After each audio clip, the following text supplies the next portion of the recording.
சத்யம் theatre 400 கோடிக்கு கை மாறியது. சத்யம் theatre சென்னையில் சத்யம் தியேட்டரில் படம் ரிலீஸ் ஆகுதுன்னா அதுக்கு ஒரு மவுஸ் ஜாஸ்தி.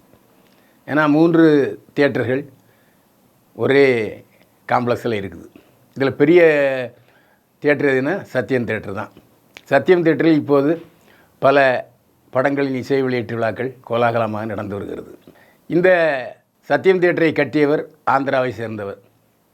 நான் 30 வருடங்களுக்கு முன்பு சத்யம் தியேட்டரில் சத்ய சாய்பாபா வந்ததை நான் பார்த்தேன். அவருக்கு பிரம்மாண்டமான வரவேற்பை கொடுத்தார்கள்.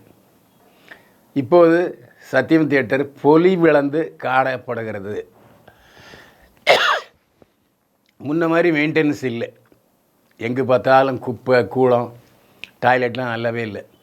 அது மட்டும் இல்லை, ஒரு பாப்கார்ன் ஒரு பெப்சி எவ்வளோ விலை தெரியுமா? மயக்கம் மட்டும் விழுந்துடாதீங்க, 290 ரூபா. 3 வாங்கினா என்னாச்சு? டப்பா டான்ஸ் ஆடினும். இதனால தான் அங்கு சத்யம் தியேட்டருக்கு இப்போது வருவதற்கு ஆட்கள் தயங்குகிறார்கள். இது அல்லாமல் காருக்கு கட்டணம், 2 வீலருக்கு கட்டணம். விசாரித்ததில் இப்போது சத்யம் தியேட்டரை அந்த தெலுங்குக்காரர் PVR மால்ஸுக்கு 400 கோடி ரூபாய்க்கு விற்றுவிட்டார் என்பது தெரிய வருகிறது.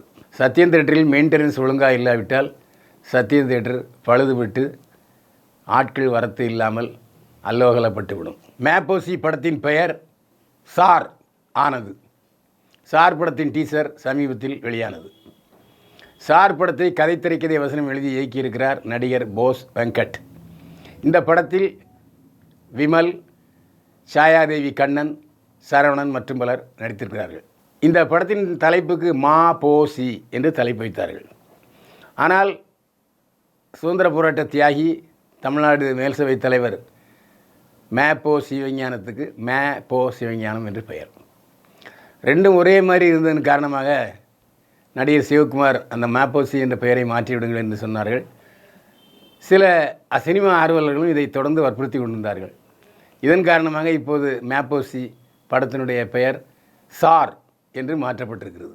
ஒரு பள்ளியில் நடைபெறுகிற புரட்சிகரமான விஷயங்கள், சமூக விழிப்புணர்வு விஷயங்கள் தான் சார் படத்தினுடைய கதை என்றார் போஸ் வெங்கட்.